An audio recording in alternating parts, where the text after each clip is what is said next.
Hey guys, thanks for joining. Marvin D'Souza again here. In this video, we're going to cover Azure Arc. Azure Arc is an agent you can install on machines, Windows, or Linux that reside in other data centers.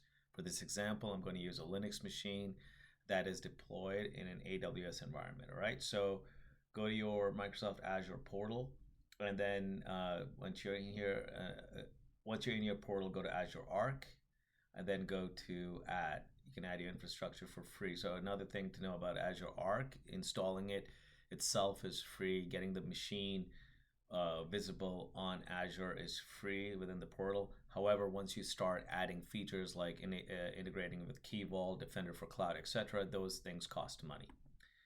So I'm going to go click add, then click add servers, and it's a single script. So I'm going to use single server. If you're using multiple scripts, you're going to have to use something like a service principal for authentication.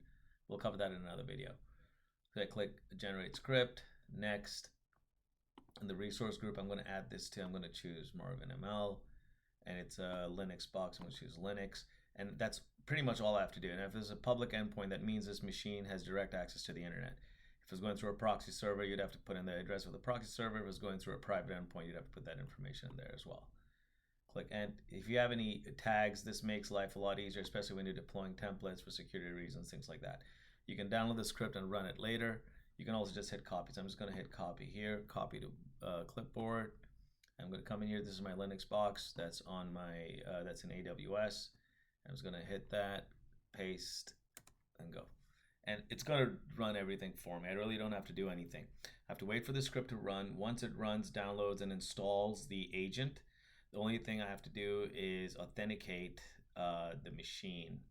So what it does is after all this installation is done, it just wants to verify that you have the proper privileges and rights to actually connect a machine to Azure portal. So this takes a couple of minutes. And once it's done, we can just, I'll show you the authentication and that's it. And then this machine will be added to the Azure portal.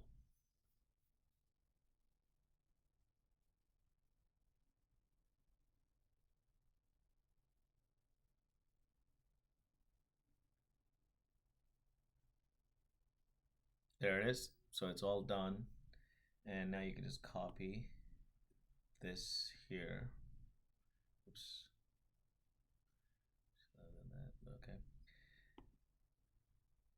Let's go to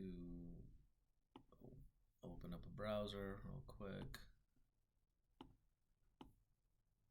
Here.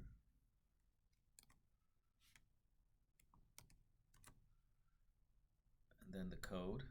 Copy that. Code there. It'll ask you to authenticate, so I'm going to authenticate, and that's it. It'll say Azure Connected Machine Agent. So I'm going to pause the video for a second because this usually takes a couple of minutes. So once it's actually done, it'll show up within my Azure Arc environment. So let's minimize this. Let's go back here to Azure Arc. And when I click on servers, I should see that in here after a while. So it usually takes a couple of minutes. So I'll pause the video, I'll come back. So it took a couple of minutes for the machine to show up, but here it is. It's installed. And you know, once it's in Azure Arc, it's called a first class resource or a native asset. And what that means is it'll be treated as if this machine, because of that agent, the Arc agent, will be treated as if the machine is installed or running within the Azure cloud. What's nice for you with that is you can do things like updates, check for logs, change tracking. You can also have policy like for compliance and installation policy. So if you have certain rules and about how your machine should be configured, and if this machine diverges from that configuration, you can actually get policy updates, or you can have auto remediation configured for that. Obviously, the security. So it'll basically give you recommendations about the machine, how it's configured, how it's installed, and this will take a while, obviously, for it to populate.